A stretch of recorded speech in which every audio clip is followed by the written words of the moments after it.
إن الحمد لله نحمده ونستعينه ونستغفره ونعوذ بالله من شرور أنفسنا ومن سيئات أعمالنا من يهده الله فلا مضل له ومن يضلل فلا هادي له أشهد أن لا إله إلا الله وحده لا شريك له وأشهد أن محمدا عبده ورسوله صلى الله عليه وعلى آله وصحبه وسلم تسليما كثيرا أما بعد.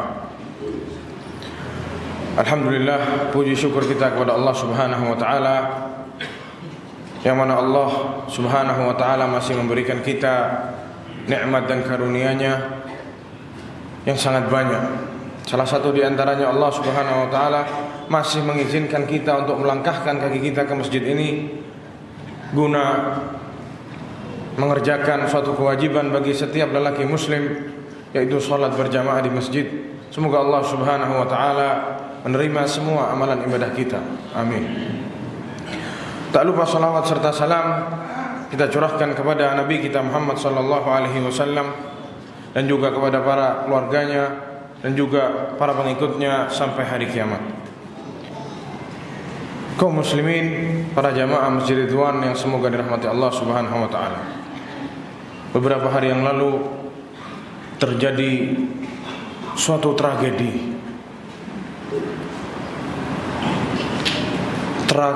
yang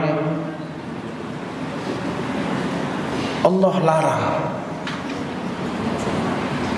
karena itu adalah haknya Allah Subhanahu wa taala. Beberapa hari yang lalu seseorang dibunuh, seseorang membunuh seseorang. Allah Subhanahu wa taala sudah ingatkan kita di dalam Al-Quran surat An-Nisa ayat 93. Jelas ayatnya.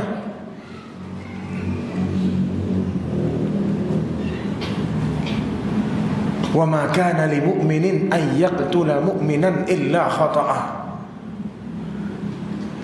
Tidaklah seorang mukmin membunuh saudaranya mukmin kecuali tidak sengaja. Dan Allah jelaskan hukum-hukumnya di situ kalau tidak sengaja.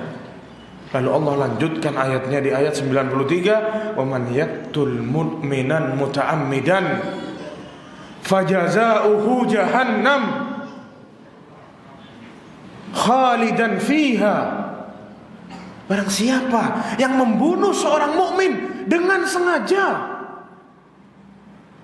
fajaza'uhu jahannam, tidak ada balasan bagi dia kecuali neraka jahannam. Na'udzubillah. Khalidan fiha, kekal di dalamnya. Tidak cukup sampai di situ. Wa ghadiballahu alaihi, dan Allah marah kepada orang tersebut. Antum bayangkan para jamaah sekalian, Allah marah sama seorang hamba. Gimana hidupnya hamba itu? Wa la'anahu, tidak cukup Allah marah, wa la'anahu, Allah laknat. Wa a'addalahu 'adzaban 'azima, dan Allah siapkan bagi dia pembunuh ini azab yang sangat besar. Allah biasa mengucapkan wa 'adzaban alima, azab yang pedih. Kalau ini wa 'adzaban 'azima, azab yang besar. Kalau Allah zat yang maha agung, Allah yang ada namanya Al-Azim, mengatakan azaban azimah, seperti apa azabnya para jamaah sekalian?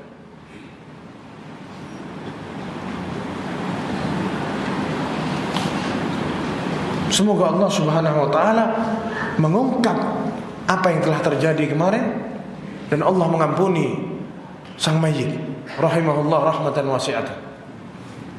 Lalu para jamaah sekalian, kita lanjutkan apa yang telah kita bahas di kajian yang lalu tentang Nabi Musa alaihissalam. Sampai mana kisah Musa alaihissalam? Siapa yang tahu?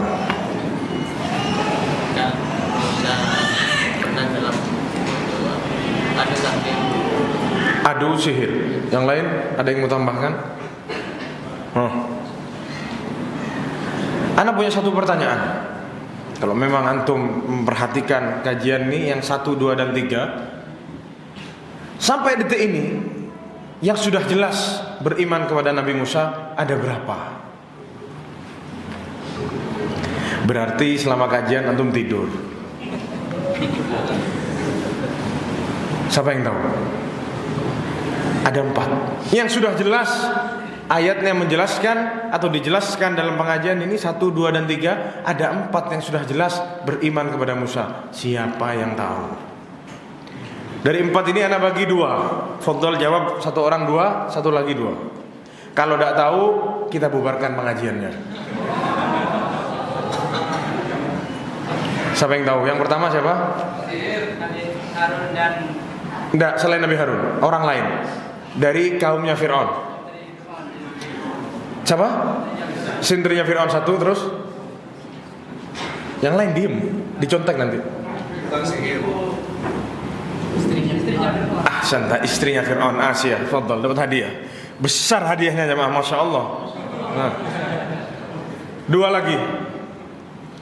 Silahkan. Para penyihir, 1 lagi. Ini kalau 1 tidak bisa disebutkan, hadiahnya tidak jadi dikasih. Siapa 1 lagi? Siapa? Penyihir? 1 lagi? Anak buahnya Fir'aun. Betul. Siapa yang jawab? Jujur. Siapa yang jawab? Jujur. Berdiri. Silahkan. Jangan politik-politikan. Kasih dia. Ahsantum. Jadi sampai detik ini yang beriman kepada Nabi Musa sudah terlihat ada 4 dari sukunya Fir'aun. Yang pertama Asia, istrinya Fir'aun, sudah jelas. Yang kedua orang yang ngasih tahu Musa itu Fir'aun sama menteri-menterinya sedang apa? Musyawarah mau membunuh kamu, maka keluar cepat wahai Musa dari Mesir. Itu yang kedua. Yang ketiga para penyihir. Yang keempat siapa? Sepupunya Fir'aun. Lupa sepupunya Fir'aun? Ya. Ana ingatkan sekarang. Kemarin Ana bilang ada sepupunya Fir'aun yang menasehati Fir'aun dan menteri-menterinya. Kenapa kalian mau membunuh orang yang mengatakan Tuhanku itu Allah? Sudah ingat sekarang? Ya. Jadi yang sudah jelas beriman, yang ada dalilnya sudah ada 4 orang. Maka para jamaah sekalian, setelah selesai adu sihir, ternyata penyihirnya masuk Islam, menyerah, mengaku bahwasanya Fir'aun itu bukan Tuhan, tapi Tuhannya adalah Allah Subhanahu wa taala. Mereka bersujud. Para ahli tafsir berbeda pendapat. Sebagian mengatakan mereka dibubarkan oleh Fir'aun, disuruh pulang. Tapi sebagian yang lain mengatakan dihabisi semua oleh Fir'aun, mati. Semuanya mati syahid. Lalu para jamaah sekalian, sekarang Fir'aun sudah tahu dia kalah telak sama Musa. Kalah.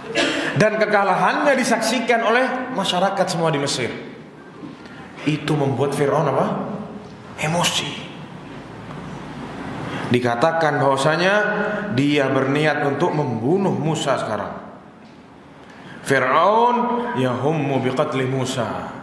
Fir'aun sudah berniat mau membunuh Nabi Musa. Katanya Fir'aun apa? Dijelaskan oleh Allah dalam surat Ghafir ayat 26, "Dzaruni aqtul Musa." Biarkan saya membunuh Musa. Wal yad'u rabbah. Dan biarkan Musa suruh doa sama Tuhannya. Inni akhafu ayyubaddila dinakum aw yudhhira fil ardi fasad. Subhanallah.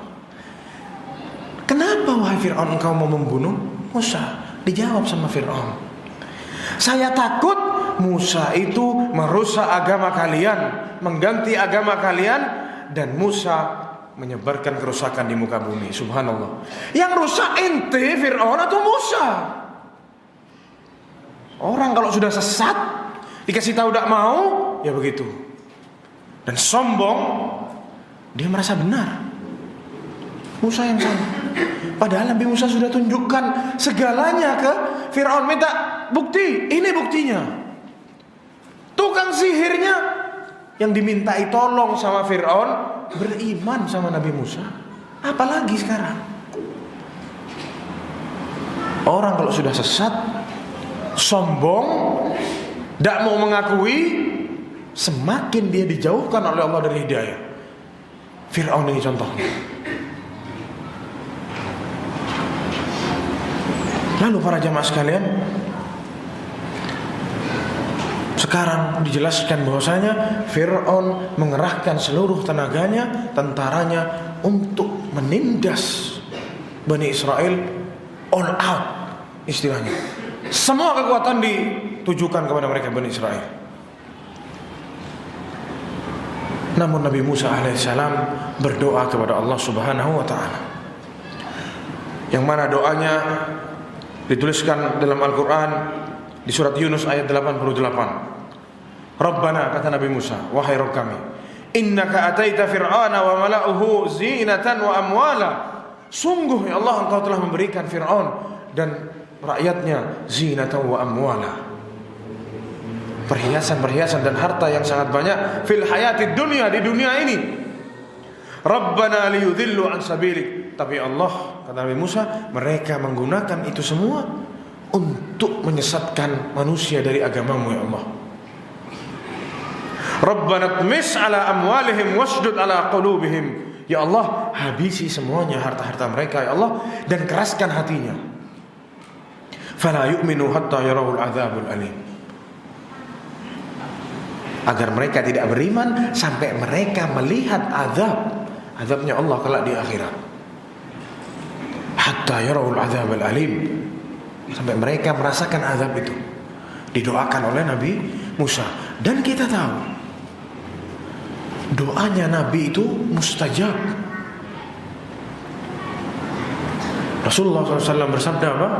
Likulli nabiyyin da'watun mustajabah yad'u biha.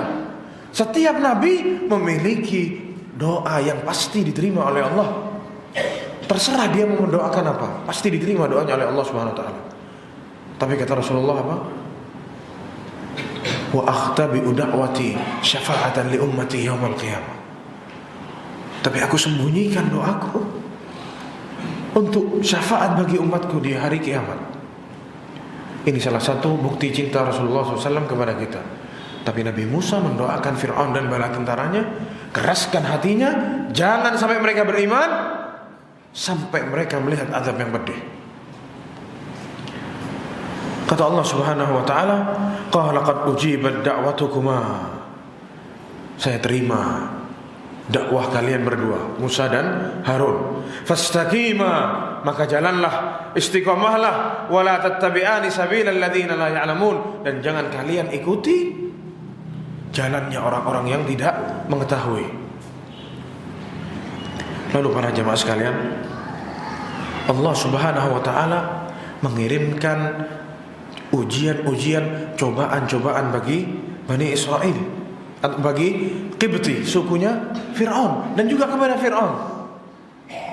Yang mana cobaan ini dikatakan oleh para ahli tafsir, ini salah satu bentuk cintanya Allah SWT kepada para manusia, para hambanya. Allah tidak mengadab satu kaum kecuali Allah sudah tegur kaum tersebut, Allah sudah uji kaum tersebut. Yang mana Allah Subhanahu wa taala telah mengatakan, banyak ayat dalam Al-Quran telah menyebutkan, Allah menurunkan 9 ayat, 9 bukti-bukti tanda-tanda kebesaran Allah kepada mereka, Fir'aun dan kaumnya. Yang pertama kita sudah tahu apa? Tongkatnya jadi ular. Yang kedua apa? Tangannya terang. Baru 2 yang kita bahas. Masih ada 7 lagi.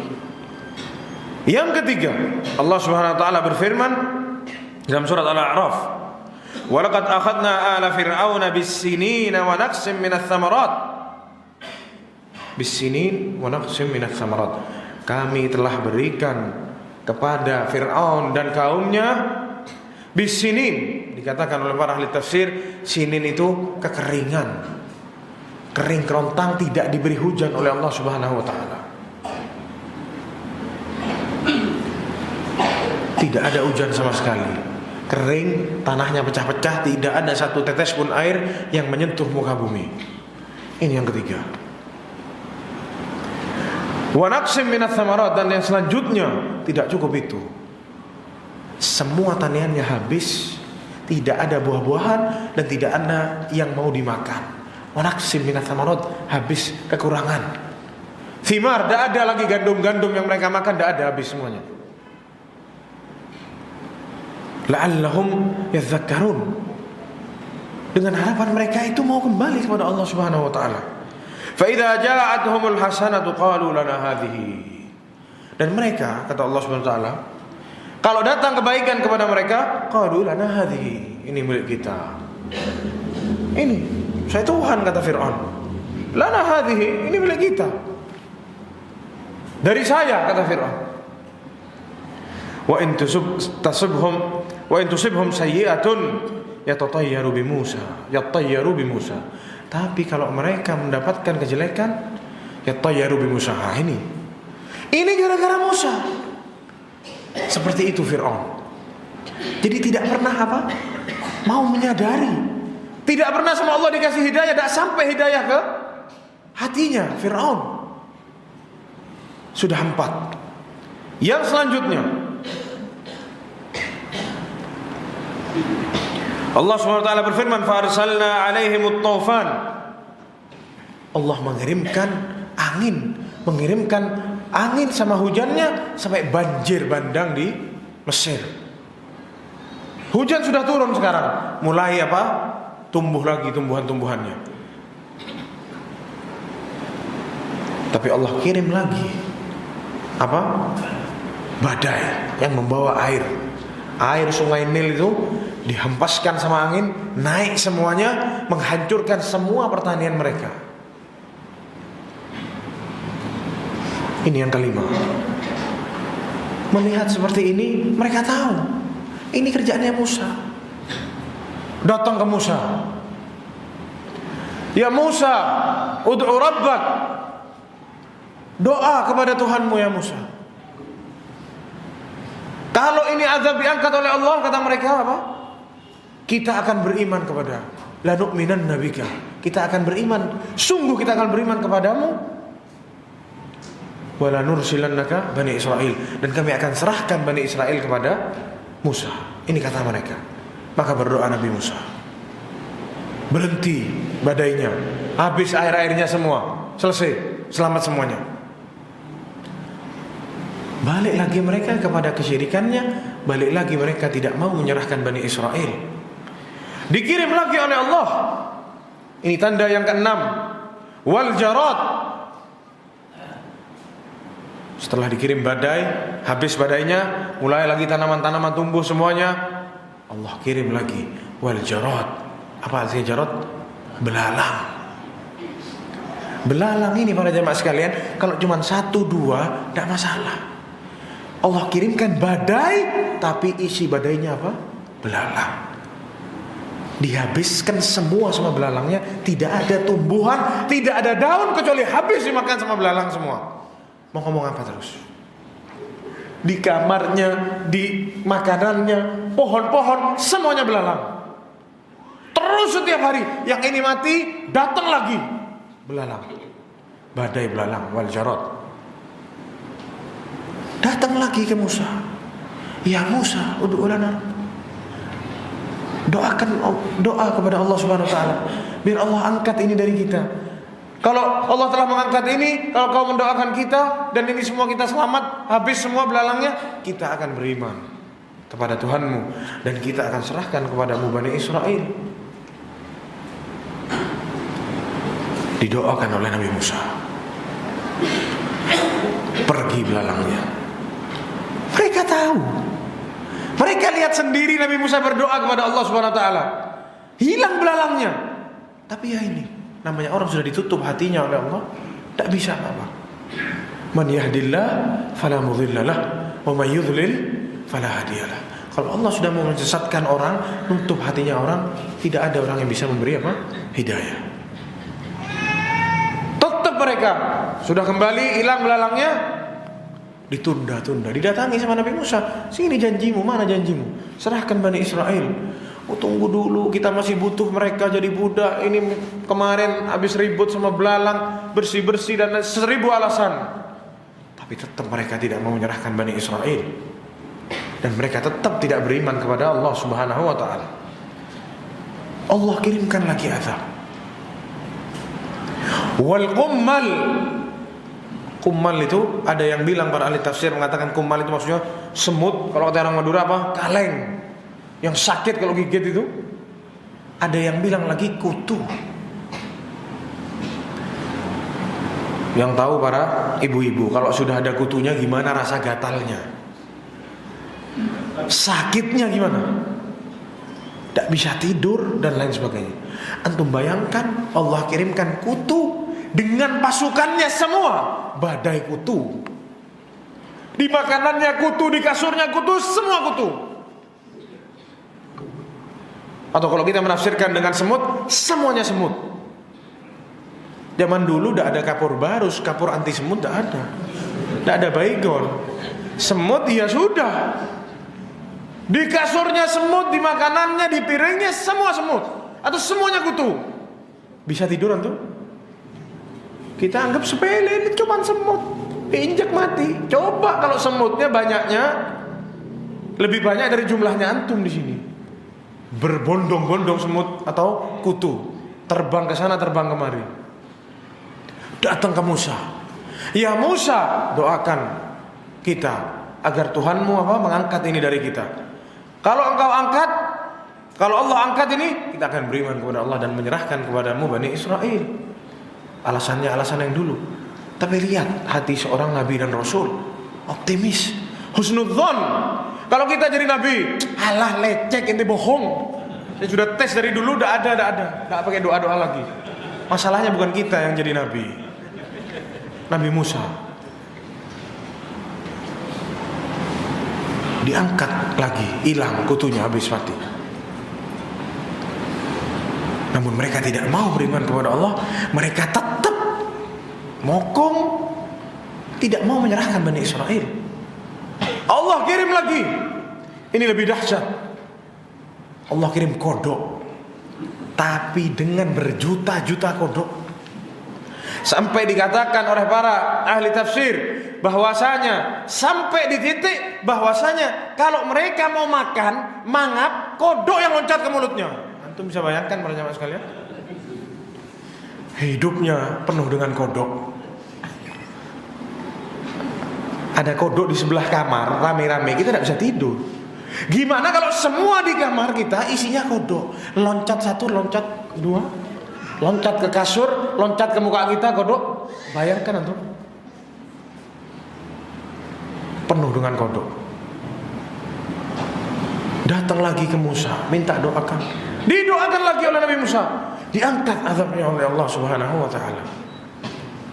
Dan yang terakhir, yang ke-9, wadam. Allah kirimkan darah kepada mereka. Gimana darah? Semua sumur, semua mata air dan sungai ini berubah menjadi darah yang segar. Antum kalau sembelih kambing keluar darah, seperti itu air di sungai Nil. Dan anehnya para jamaah sekalian, ini azab ini yang Allah kirim hanya untuk Fir'aun dan kaumnya. Bani Israel tenang di rumahnya, tidak dapat azab. Wala kodok, wala semut dan lain sebagainya, tidak ada. Wala belalang, santai semua di rumahnya. Ini semua dikirimkan oleh Allah kepada Akbar, Fir'aun dan para kaumnya. Ada yang bilang sungainya merah semua jadi darah. Ada yang bilang sungainya tidak apa-apa, tapi setiap sama mereka diambil pakai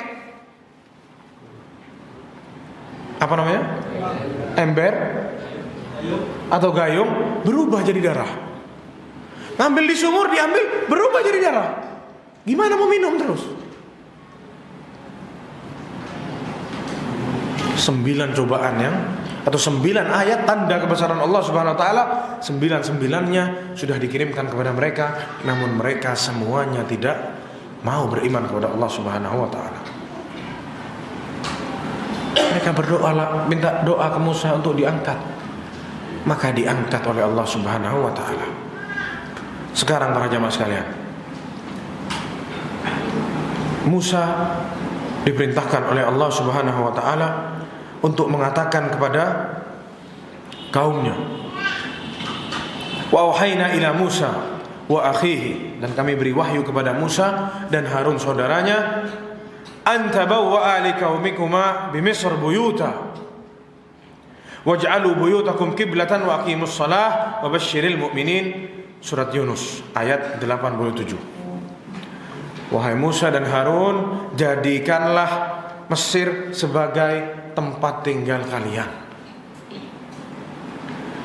Waj'alu buyutakum qiblah, dan jadikan rumah-rumah kalian sebagai kiblat. Maksudnya di sini dikatakan oleh para ahli tafsir, yang tadinya biasanya sholat di masjid, sudah sekarang jangan lagi sholat di rumah kalian. Jadikan rumah kalian tempat beribadah kalian. Dan juga para ulama ada yang menafsirkan dengan ayat ini tabawwa'u. Tafsir yang pertama menjadikan Mesir sebagai tempat tinggal mereka. Ada yang lain mengatakan kasih tanda rumah-rumah kalian. Ini rumah Bani Israel, kasih tanda, kasih tanda, kasih tanda. Dan jangan keluar-keluar. Sholat di rumah, jadikan kiblatnya ke rumah. Para ahli tafsir berbeda pendapat kemana kiblatnya, ke Mekah atau ke Baitul Maqdis. Sebagian mengatakan ke Mekah, sebagian mengatakan di Baitul Maqdis. Maka para jamaah sekalian, suatu hari Bani Israel, yang mana perlu kita ketahui mereka itu orang-orang miskin. Kita tahu ditindas oleh Fir'aun. Dan juga mereka lapor kepada Nabi Musa, kita tidak kuat ya Musa, diazab terus. Maka Nabi Musa menasihati mereka. Nabi Musa mengatakan, ista'inu billahi wasbiru, minta tolonglah kepada Tuhanmu, kepada Allah. Wasbiru, isbir, sabar. Innal arda lillahi yurithuha man yasha'u min ibadihi, bahwa sesungguhnya bumi ini milik Allah, dan itu terserah Allah mau mewarisi bumi ini kepada siapa. Maksudnya sabar. Sekarang Fir'aun kaya, punya kekuatan, tenang. Kalau Allah mau membalikkan itu semua, itu terserah Allah Subhanahu wa taala. Itu Allah sangat bisa melakukan hal tersebut. Dan juga Rasulullah SAW pernah terjadi demikian. Di zaman Rasulullah, para sahabat datang kepada Rasulullah, tidak kuat, diazab sama Quraisy. Dijawab oleh Rasulullah SAW dalam hadis yang masyhur, innar rajula fi man kana qablakum, bahwasanya orang-orang terdahulu sebelum kalian, kana yu'ta bil minsyar, digergaji dari kepalanya sampai kakinya, dibelah dua. Kata Rasulullah apa? La yaruddu dzalika an dinihi abada, yang mana itu tidak membuat dia keluar dari agamanya. Sama Nabi Musa menasihati kaumnya, sabar, minta tolong kepada Allah Subhanahu wa taala. Asa rabbukum ayyuhlika aduwakum, semoga Allah menghancurkan musuh-musuh kalian, wa yastakhlifakum fil ard, dan Allah menjadikan kalian pengganti-pengganti mereka, kaum-kaum yang zalim di atas muka bumi ini. Fayunzur kaifa ta'lamun, dan Allah akan melihat apa yang kalian lakukan. Maka para jemaah sekalian, suatu hari setelah turun ayat ini, mereka sekarang sudah mulai sholat di kamarnya. Bani Israel menghadap ke Fir'aun. Wallahu alam, Nabi Musa tahu atau tidak, pokoknya Bani Israel suatu hari menghadap Fir'aun. Ngapain menghadap Fir'aun? Mereka minta izin kepada Fir'aun. Mereka ingin keluar sebentar, ingin mengadakan lebaran, pesta tahunan. Karena mungkin pada waktu itu lebarannya mereka Bani Israel, acara tahunannya, kalau di Mekah jauh-jauhan pasar malam. Izin ke Fir'aun, kita mau mengadakan pesta. Terus kenapa, kata Fir'aun? Kita mau pinjam perhiasan-perhiasannya istri-istrimu atau para dayang-dayangmu, wahai Fir'aun, untuk kita hiasi istri-istri kita biar cantik. Masa cuma setahun sekali kita tetap susah-susah begini, kita pinjam.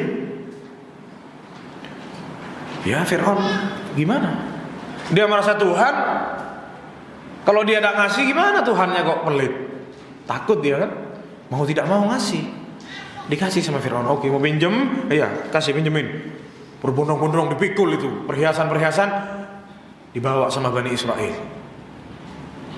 Subhanallah.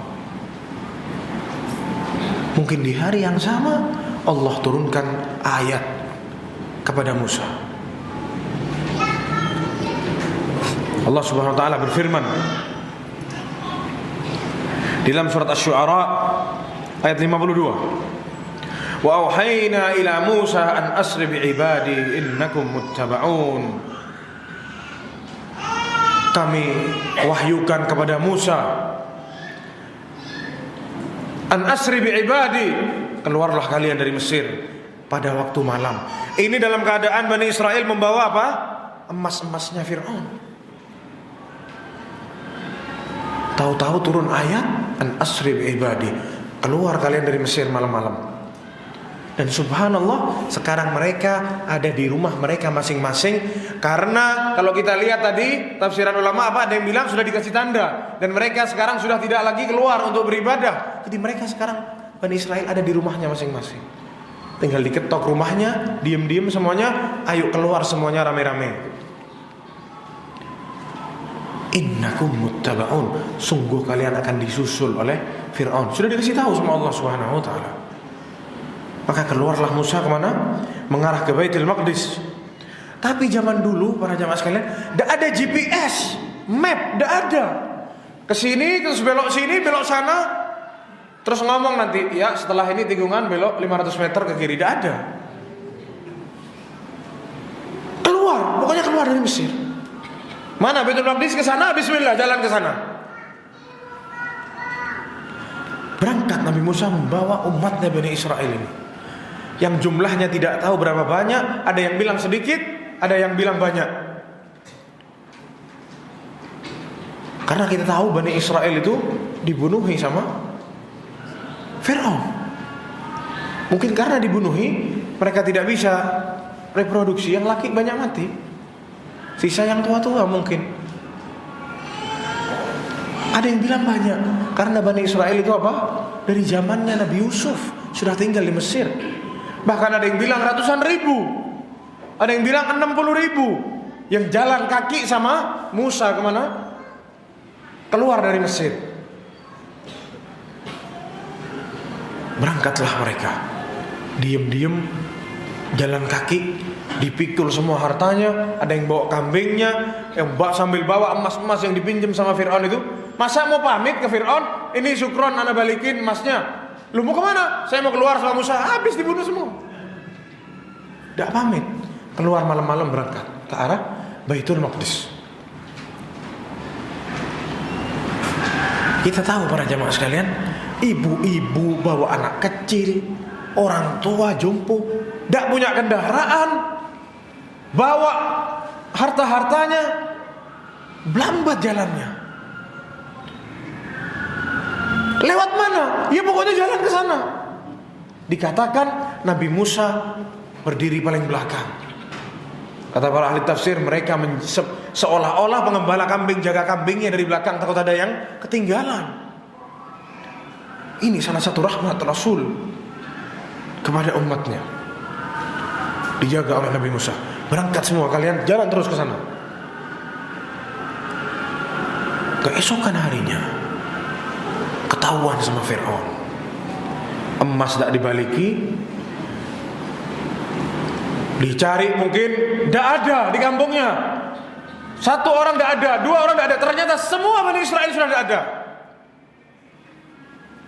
Ya mereka punya tentara-tentara, mereka bisa lihat jejaknya. Ini lari mereka, ini ada ribuan mungkin jejak orang jalan diikuti. Fahasyara fanada, dipanggil semua tentaranya sama Fir'aun.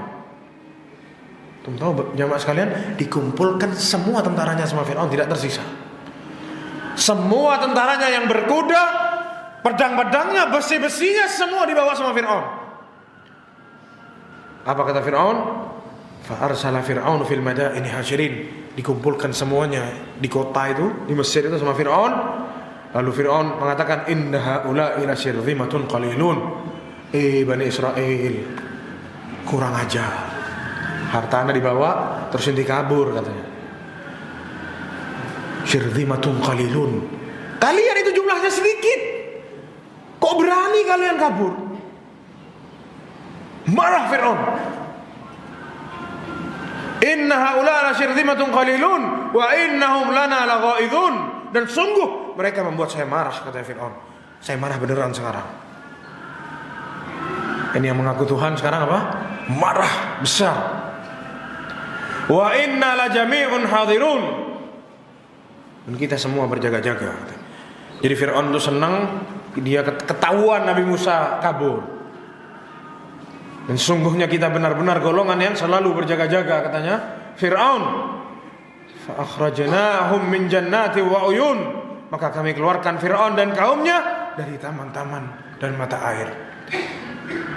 Ini cara Allah Subhanahu wa taala menghancurkan Fir'aun. Adapun Asia istrinya, kalau kita baca cerita-ceritanya Nabi Musa, Asia ini bilang sama Fir'aun, sudah jangan dikejar. Kalau kamu kejar, kamu tidak akan kembali ke sini. Musa itu dijaga sama Tuhannya. Dan Musa keluar itu disuruh sama Tuhannya. Tidak mungkin keluar sendiri. Asia tahu dia beriman ke Musa. Seorang Rasul tidak akan ngomong dari hawa nafsunya sendiri, turun wahyu. Mungkin Fir'aun emosi, marah, tidak kuat sudah sama Asia yang setiap hari mendakwahkan juga Fir'aun pelan-pelan.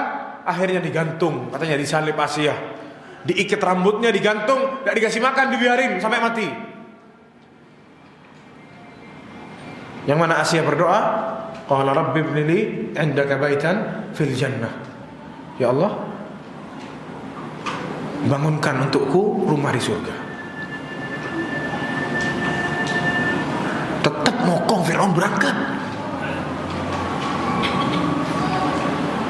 Maka berangkatlah Fir'aun dan bala tentaranya. Yang mana Nabi Musa sudah jauh berangkat dari, bukan tengah malam, mungkin dia sudah masuk waktu malam, sudah gelap. Berangkat mereka semua, tidak ketahuan, tidak ada lampu dulu. Berangkat. Fir'aun tahunya mungkin saat pagi. Dikumpulkan semuanya sama Fir'aun. Ya sudah jelas mereka sudah jauh. Musa dan kaumnya, Bani Israel. Maka berangkatlah Fir'aun dan bala tentaranya. Jadi antum bisa bandingkan sekarang, antum bisa bayangkan juga gimana jalannya orang-orang yang bukan tentara dengan mikul hartanya, ibu-ibu, anak kecil dan lain sebagainya, sama kecepatannya tentaranya siapa? Fir'aun. Tidak ada istirahat, tancap, gas. Sudah marah, emosi, dia ngerasa hartanya juga dibawa, cepetan disusul sama Fir'aun. Nabi Musa terus berjalan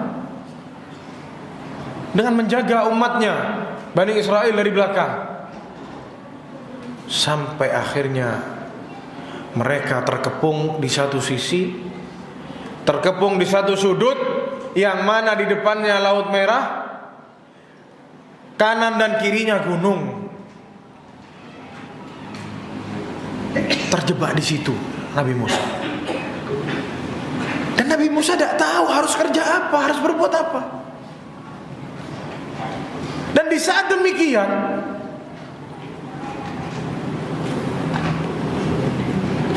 fa'atba'uhum musyrikin. Saat matahari terbit katanya, matahari sudah terang, sudah menerangi bumi, Nabi Musa dan mereka Bani Israel melihat tentaranya Fir'aun dari kejauhan mendekat. Subhanallah. Antum bisa bayangkan para jamaah sekalian, mereka sudah merasa berhasil lari, keluar, ingin keluar dari tindasannya Fir'aun yang menjadikan mereka budak berpuluh-puluh tahun. Dengan penuh harapan ikut dengan Musa dan akan selamat dari Fir'aun. Sekarang mereka dikepung 360 derajat, tidak ada tempat untuk lari. Dan jangan kita pikir Nabi Musa tahu. Sama Allah terus dikasih tahu nanti kalau ketemu laut pukul. Tidak ada, belum. Sampai detik ini belum tahu Nabi Musa apa yang akan dilakukan.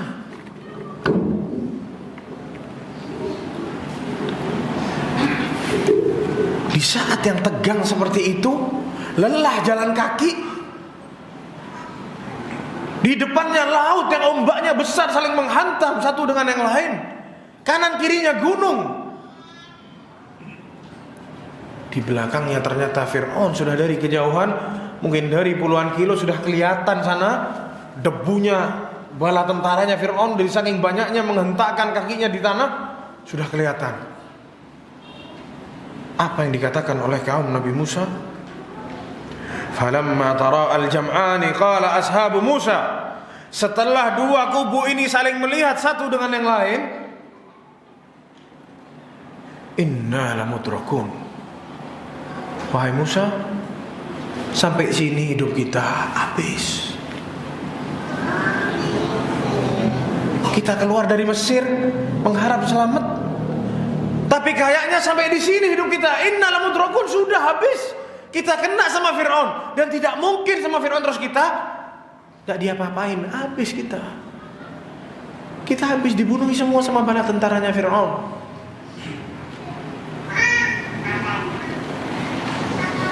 Namun kita lihat para jamaah sekalian, Nabi Musa maju. Tapi Nabi Musa sudah jelaskan, dia berdiri paling belakang. Sekarang dia maju ke depan. Dan juga ikut maju Harun alaihissalam. Dan juga dijelaskan di situ oleh para ahli tafsir, timbul yang bernama Yusha bin Nun. Kita sering dengar namanya Yusha bin Nun. Maju juga di situ. Mulai timbul di sini ceritanya siapa? Yusha bin Nun. Dia diutus menjadi nabi setelahnya Nabi Musa. Yusha bin Nun. Dan juga maju para ahli-ahli ibadahnya Bani Israel, berdoa kepada Allah Subhanahu wa ta'ala. Mau kemana? Di saat demikian diganyang Nabi Musa sama umatnya, inna lamudrakun, habis kita, tak kira selamat sudah. Kita lihat jawaban seseorang yang bertawakal kepada Allah Subhanahu wa ta'ala. Jawaban seseorang yang hatinya suci, yang hatinya penuh dengan tauhid kepada Allah Subhanahu wa ta'ala. Orang yang bertawakal hanya kepada Allah Subhanahu wa ta'ala, menggantungkan dirinya kepada Allah, bertawakal kepada Allah Subhanahu wa ta'ala, menyerahkan dirinya segalanya, semuanya dia serahkan kepada Allah Subhanahu wa ta'ala. Ini contohnya sekarang. Kita semua merasa kita ini bertawakal. Siapa yang tidak ngaku bertawakal? Oh iya, kita bertawakal kepada Allah. Cuman kadang omongan dan fakta tidak sama. Ini yang omongan dan faktanya sama sekarang ini. Dengan tenang dan penuh yakin Musa mengatakan, kalla, sekali-kali tidak. Mereka tidak akan bisa menyentuh kita. Inna ma'iya rabbi sayahdin. Sungguh bersamaku Allah Subhanahu wa ta'ala, bersama kita Allah, dia akan menunjukkan jalan. Allah akan membantu kita. Berat para jamaah sekalian. Inna ma'iya rabbi sayahdin. Sungguh Allah bersama kami, Allah bersamaku, kata Nabi Musa, sayahdin, dia akan ngasih tahu jalan sebentar lagi. Bukan seperti kita punya masalah bunuh diri, punya masalah Allah tidak adil, naudzubillah. Punya masalah berharap dari teman, berharap dari istri, berharap dari mertua, berharap dari orang-orang yang tidak bisa kita, sebenarnya kita tidak bisa menggantungkan itu kepada selain Allah. Maka para jemaah sekalian, ini pentingnya belajar tauhid. Jangan antum hina, jangan kita ini menghina orang-orang yang mengajarkan tauhid. Karena itu adalah pondasi agama para jemaah sekalian. Jangan orang ngajar tauhid dibilang memecah belah umat. Orang yang mengajak seseorang beribadah hanya kepada Allah, bertawakal kepada Allah, dibilang menyesatkan umat, memecah belah umat. Ini hasil pertolongan Allah kepada hambanya yang bertauhid, bertawakal kepada Allah Subhanahu wa taala. Kalla inna ma'iya rabbi sayahdin. Kata siapa dia bisa menghancurkan kita? Tidak bisa. Lalu turun wahyu dari Allah Subhanahu wa taala. Fa'auhayna ila Musa an adrib bi'asaka al-bahr. Lalu kami wahyukan kepada Musa, pukulkan tongkatmu ke laut. Dipukul langsung sama Nabi Musa. Fanfalaqa fakana kullu firqin kattaudil azim. Dipukul, terbelah laut itu, kullu firqin kattaudil azim.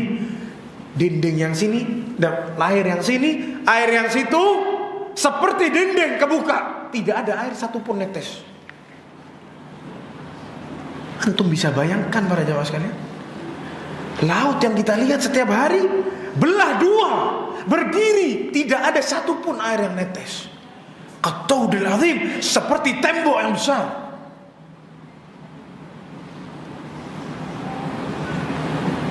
Ini salah satu pertolongan Allah kepada aulia'u, kepada wali-walinya.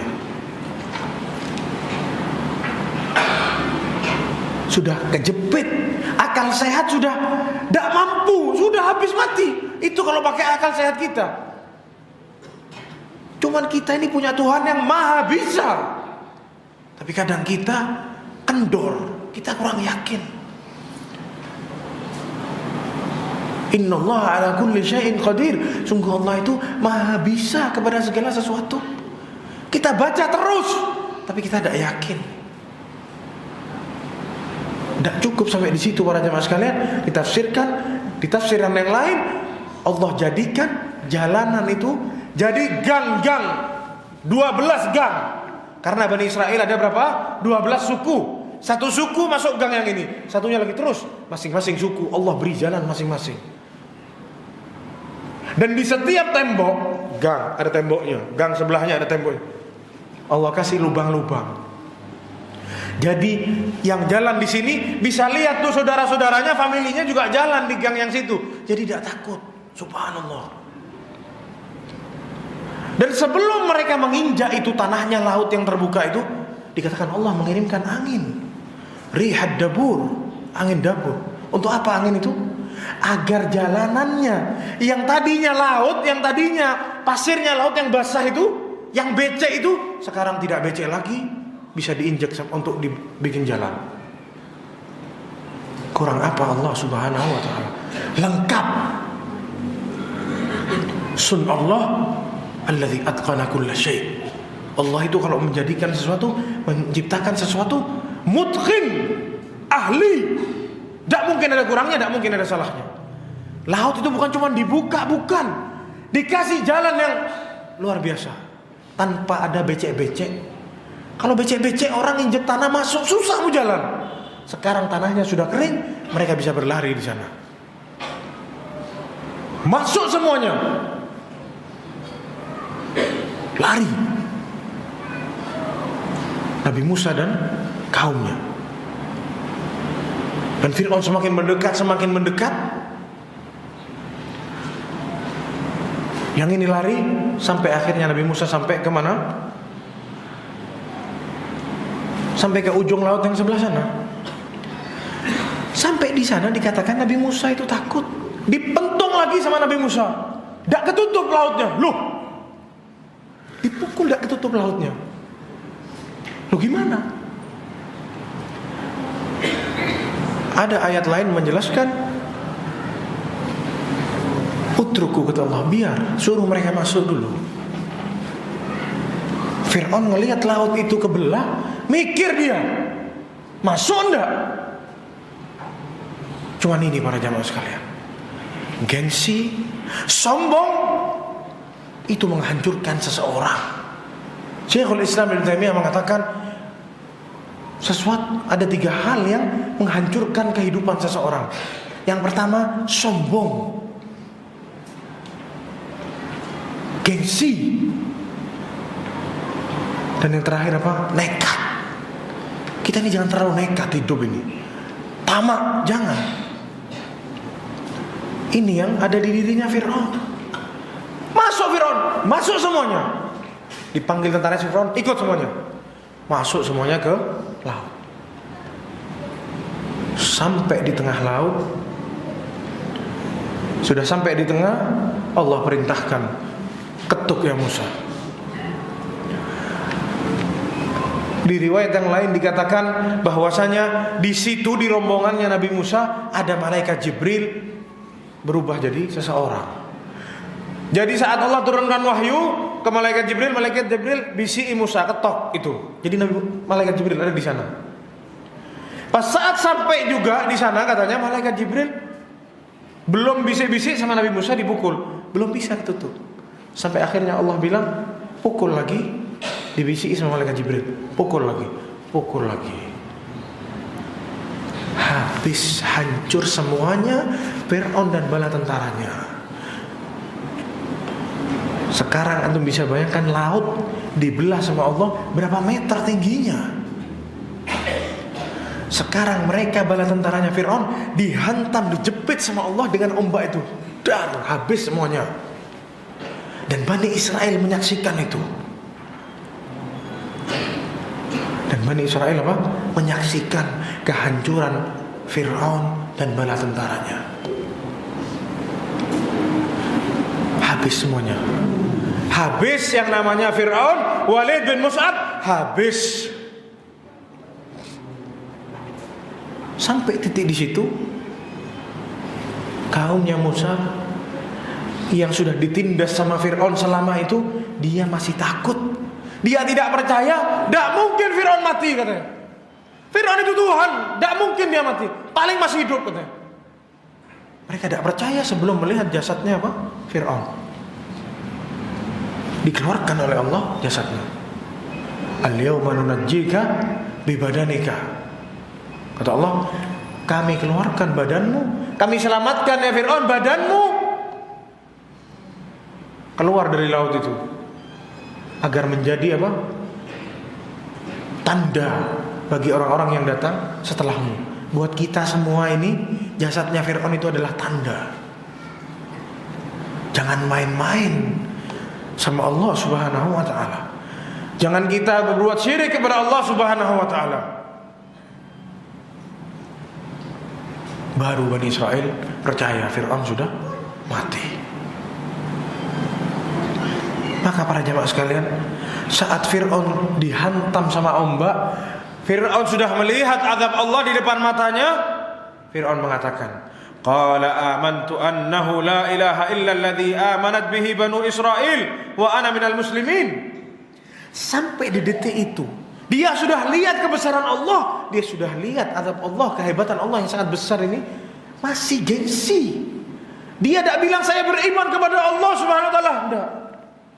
Dia mengatakan amantu, saya beriman bahwasanya tidak ada Tuhan kecuali Tuhannya yang diimani sama Bani Israel. Subhanallah. Dia tidak menyebut itu Tuhan itu Allah, tidak mau. Tuhannya Bani Israel, dia tidak menyebut Allah dari gengsinya dia.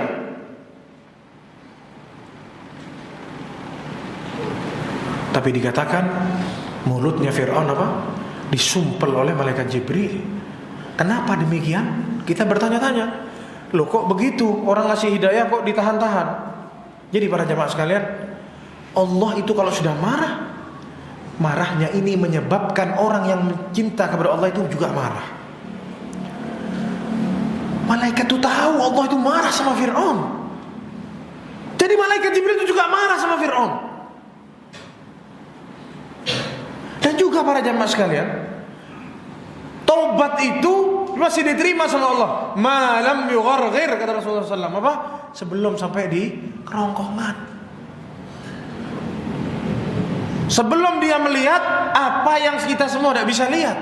Orang kalau sudah mati itu dia bisa lihat apa yang manusia biasa tidak lihat.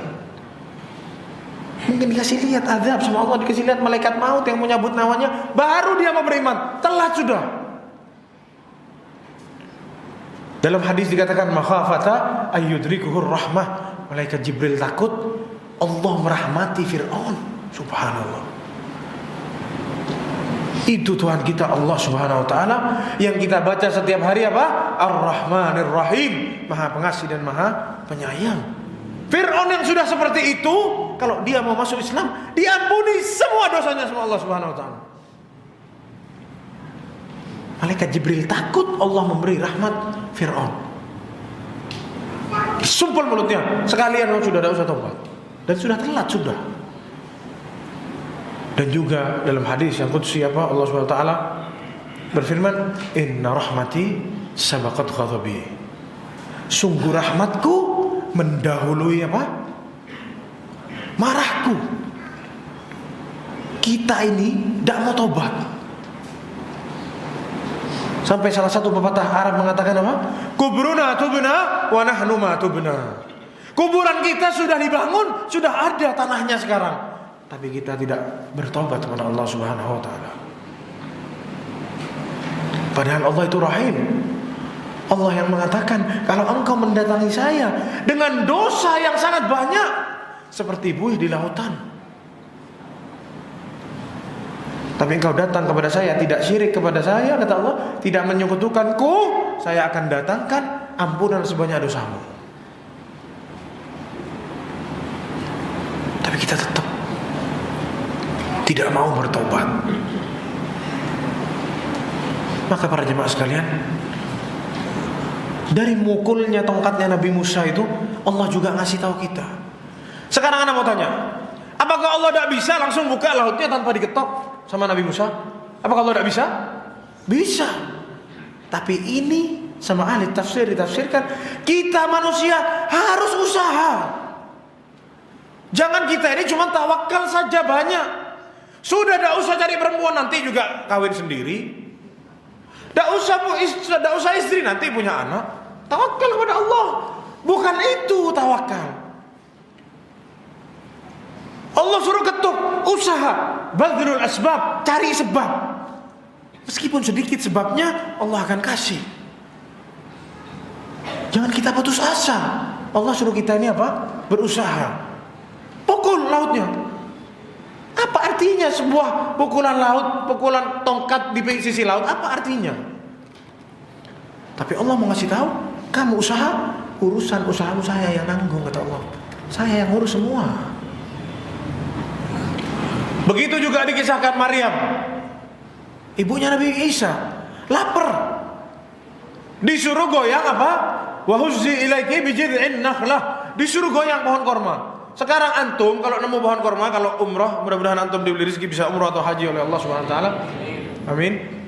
Antum kalau nemu pohon korma, goyang coba. Kalau pohonnya ada yang goyang sedikit aja, hebat antum. Antum mau goyang pohon korma, bukan pohonnya yang goyang, antumnya yang goyang. Tapi ini bukti, sama Allah disuruh usaha. Meskipun usahanya sedikit, sudah hamil tua, besar, lemah, lapar, disuruh goyang pohon korma. Kalau kita yang disuruh goyang, apa? Tidak bisa sudah. Tidak usah, tidak masuk akal kalau kita begitu. Tapi ini Allah SWT, usaha, tetap usaha. Urusan Allah memberi, Allah tidak memberi, itu urusannya Allah. Digoyang sama Maryam, jatuh pohonnya, jatuh apa? Kurmanya, rutab. Padahal tidak masuk akal seorang wanita yang, tidak usah wanita, kita aja lelaki yang kuat, suruh goyang, tidak kira goyang pohonnya. Maka para jemaah sekalian, ini yang kita cari dari menjelaskan kisah-kisah para nabi. Banyak ibrah di situ, banyak faedah yang bisa kita ambil, terutama tentang urusan kita kepada Allah Subhanahu wa taala. Allah tidak ridho disekutukan oleh hambanya dengan siapapun itu. Ana aghna syuraka anis syirk, kata Allah. Saya itu zat yang anti sama sekutu, saya tidak mau disekutukan. Jangan terus ibu-ibu niru, saya tidak menerima poligami. Jangan begitu. Ini sekutu, urusan sekutu-sekutu ini urusannya Allah. Jangan main-main kita dengan apa? Syirik. Minta kepada selain Allah. Dan dari kisah Fir'aun ini kita bisa mengambil petik pelajaran juga apa? Fir'aun itu dulu tidak mengaku Tuhan semesta alam, tidak. Mungkin Anda belum sampaikan ini. Sekarang Anda sampaikan. Fir'aun itu cuma mengaku apa? Dia itu Tuhannya Mesir saja. Ana Tuhannya Mesir, kata Fir'aun. Ini kamu lihat, di bawah istana saya mengalir sungai-sungai, sungai Nil. Saya ini Tuhannya Mesir. Tapi kesyirikan itu berbuah yang selanjutnya beranak pinak. Semakin banyak sampai akhirnya dia mengaku sebagai Tuhan semesta alam. Begitu juga kita. Awalnya berbuat bid'ah, terus nanti keseret, subhat, keseret nanti mulai percaya ilmu gaib. Oh, itu kalau malam itu sholat di Masjidil Haram, pagi sarapan di Mekasen, sholat duhur di Masjidil Aqsa, terus nanti begitu, terus diseret sampai akhirnya sampai di titik nanti pergi ke dukun, meminta kepada selain Allah. Jangan kira orang syirik ini langsung, tidak ada, bertahap. Setan itu pintar para jemaah sekalian. Pelan-pelan kita diseret oleh setan sampai kita terjerumus kepada lubang kesyirikan. Yang mana lubang kesyirikan itu yang nanti membuat kita menjadi temannya setan di neraka, wal'iyadzubillah. Maka para jemaah sekalian, habis Fir'aun dan kerajaannya, habis porak-poranda. Antum bisa bayangkan sebuah kerajaan tanpa seorang raja dan tanpa bala tentara. Jadi apa? Jadi kisah. Dulu ada yang namanya Walid bin Mus'ab, ngaku sebagai Tuhan. Habis sudah. Dan begitulah Allah Subhanahu wa taala. Dari kaumnya Nabi Nuh dihabiskan oleh Allah, kaum Nabi Hud dihabiskan oleh Allah, terus kaum Nabi Lut dihabiskan oleh Allah. Dengan mudah Allah menghabiskan mereka semua. Maka bebaslah Bani Israel, para jemaah sekalian. Mereka sudah melihat jasadnya jasadnya Fir'aun meninggal, mereka sudah tenang. Sekarang mereka pergi ke suatu daratan menuju Baitul Maqdis. Yang mana sebenarnya kisahnya masih panjang, kejadian-kejadian Bani Israel. Masih ada kisahnya Samiri, masih ada kisahnya apa? Sama Allah disesatkan 40 tahun Bani Israel gara-gara tidak mau menyerang apa? Baitul Maqdis. Allah memerintahkan mereka masuk Baitul Maqdis, perangi orang-orang, suruh keluar dari Baitul Maqdis. Mereka takut. Inna fiha qauman jabbarin, kata mereka, di sana, di dalam situ ada orang-orang yang kuat. Wa inna lan nadkhulaha, dan kita tidak akan masuk sampai mereka keluar.